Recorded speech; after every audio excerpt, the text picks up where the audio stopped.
Shalom to the election. Peace, mercy, and grace to the household of faith. All praises, glory, and honor to our Father Yahweh through his only begotten Son, Mashiach Yahweh Shai, and the Holy Spirit, Spirit of truth.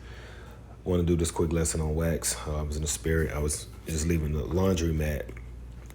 Well, first off, this lesson is going to be going into yet another indicator that the names Yahweh and Yahweh Shai are the true names. All right, it's a lot of controversy behind the name of the Most High, His only begotten Son, if it matters.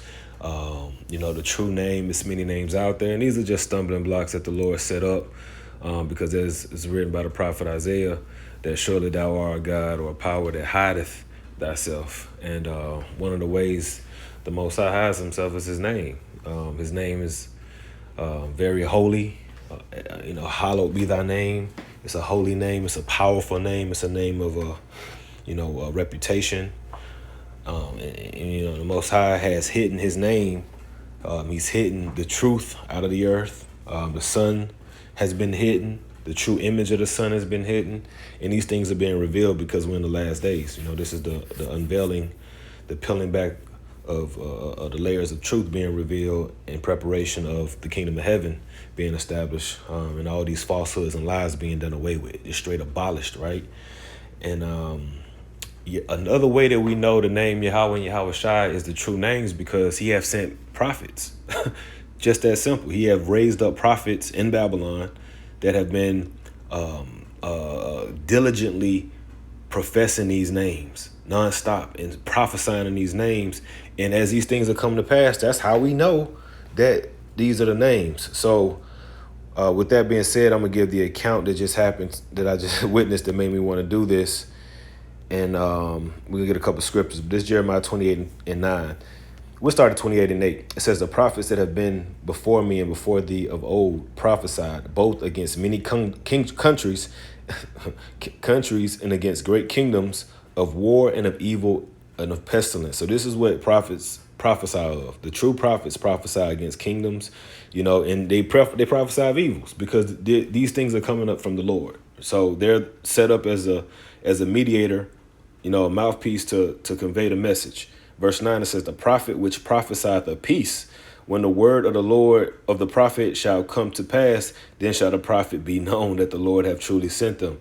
So, I was in the laundromat, and you had this guy just randomly, one of the workers, just an old Jake. I just heard a voice. His name is Yeshua. It ain't no Jesus. He just being bold and firm, saying this out loud, just out of nowhere. I don't even know if he was talking to anybody, but his name is Yeshua. It ain't no Jesus. You people in the West, this false translations or something like that. And he just firm on it. And I was like, and it hit me. I was like, that can't be the name, because who's been prophesying of the name Yahuwah B'Hashem Yeshua? Who's been prophesying in that name? Nobody. Nobody prophesies in the name of Yeshua. And I say Yahuwah because that's probably the name of the God, of the Most High he believes in, or Yahweh, right? Nobody prophesies in Yahweh or Yeshua. Nobody prophesies in those names. I haven't heard it. I haven't heard any prophecy, no prophets. And if so, they're not diligent. You see? They don't prophesy the evil. They don't prophesy Babylon the Great. They don't prophesy of the elect, because the elect is a very important part of this ministry, and that has to be talked about. So, just a few basic scriptures on the elements of the prophets, because we've seen, if you watch these videos, we've seen who the prophets are.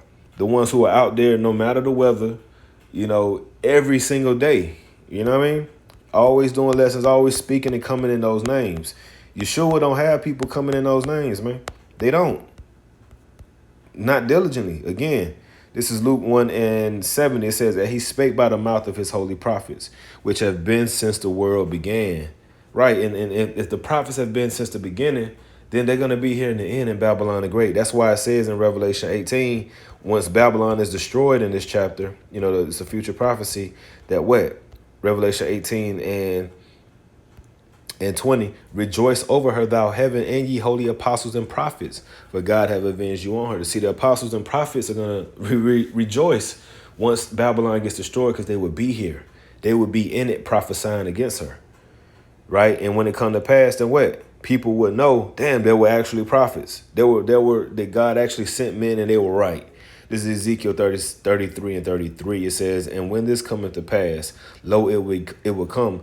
Then shall they know that a prophet had been amongst them. And you're dealing with Ezekiel. What was Ezekiel prophesying? He was prophesying of evil coming by way of the Babylonians, right? And what happened? It came to pass.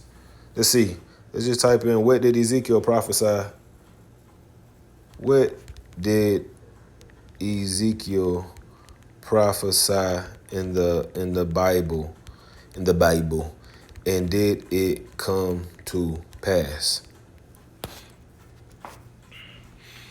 The book of Ezekiel contains prophecies spanning judgment, exile, restoration, and future hope. Whether they came to pass depends on whether a prophecy is understood literally, symbolically, or is having near-term future fulfillment. So here are some major prophecies. The fall of Jerusalem. Ezekiel prophesied Jerusalem would be besieged, the temple would be destroyed, many people would die by famine, sword, and disease. There go that Jeremiah 28 and 8. The prophet that had been before me have prophesied these things. The survivors would be taken into exile. Did it happen? Yes. And did Ezekiel come out there? Was this his word, or was he sent as a messenger? You see, Ezekiel was sent as a messenger. He was given a divine inspiration, and he couldn't help himself. He had to go say these things would happen. So yes, in 586 BC, Nebuchadnezzar conquered Jerusalem, destroyed Solomon's temple, and deported many Judeans to Babylon. This is well documented in both the Bible and historical records. This is well documented in both the Bible and historical records. So history lines up with what the Bible is saying because the Bible is truth. Judgment on Tyre. 3, judgment on Egypt. See, we don't need to get all of these. You know, verse number 4, the valley of dry bones. This is happening now. Now, they ain't going to break this down correctly. It says, did it happen? Many believe the immediate fulfillment was the return of the Jewish exiles from Babylon beginning around 538 BC. That's not the dry bones prophecy being fulfilled. That's not that. The return to the land. Ezekiel repeatedly prophesied Israel will return from exile. Did it happen? Yes. Right. Yeah, so it's not going to have these parts. But the main thing I wanted to lock in on was the first one, the fall of Jerusalem. And that did happen, right? So Ezekiel, we got that. Now let's go to Isaiah 42 and 9. We'll start at 8. It says, I am the Lord, right? Lord in all caps, that's the Hebrew word, Yahweh. That's the name of the Most High, man. Yahweh, not Yahuwah, not Yahweh.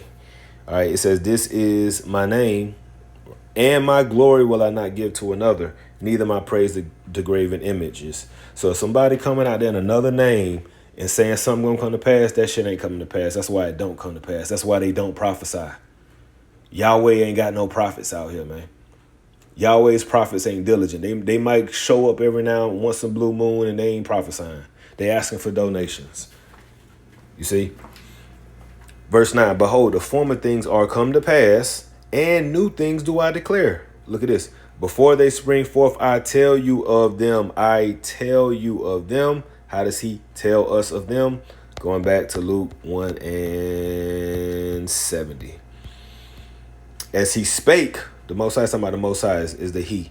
As he has spake by the mouth of his holy prophets, holy is sanctified. So men that have been sanctified, that have been set apart, that have been chosen to be the ones that he would speak by, which have been since the world began, that we should be saved from our enemies and from the hand of all that hate us. Why? Because we are his holy people. He's with us. Emmanuel, right?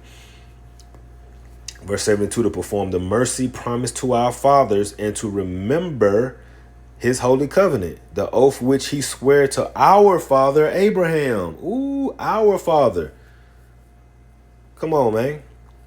Luke, Peter, the Messiah, Yahushua, John, Timothy, Paul. These are all people that were related nation-wise. These are all Israelites, man. This is who it's talking about. Our father Abraham, through Isaac and Jacob, that he would grant unto us that we, being delivered out of the hand of our enemies, might serve him without fear in holiness and righteousness before him all the days of our life. And thou, child, shalt be called the prophet of the highest, for thou shalt go before the face of the Lord to prepare his ways. Oh, this is talking about John, right? Another Israelite, Elizabeth, Israelite. You know, what was Joseph, Yahushua's father's name, Israelite. So this is another way we know that the name Yahweh and Yahushua are the true names, because of the prophets. Because we have a spirit of diligence on men that we don't see anywhere else.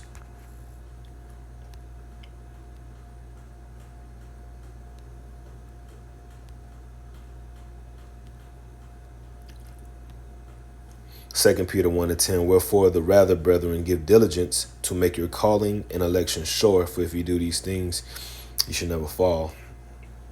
Lord willing, this was edifying. Shalom.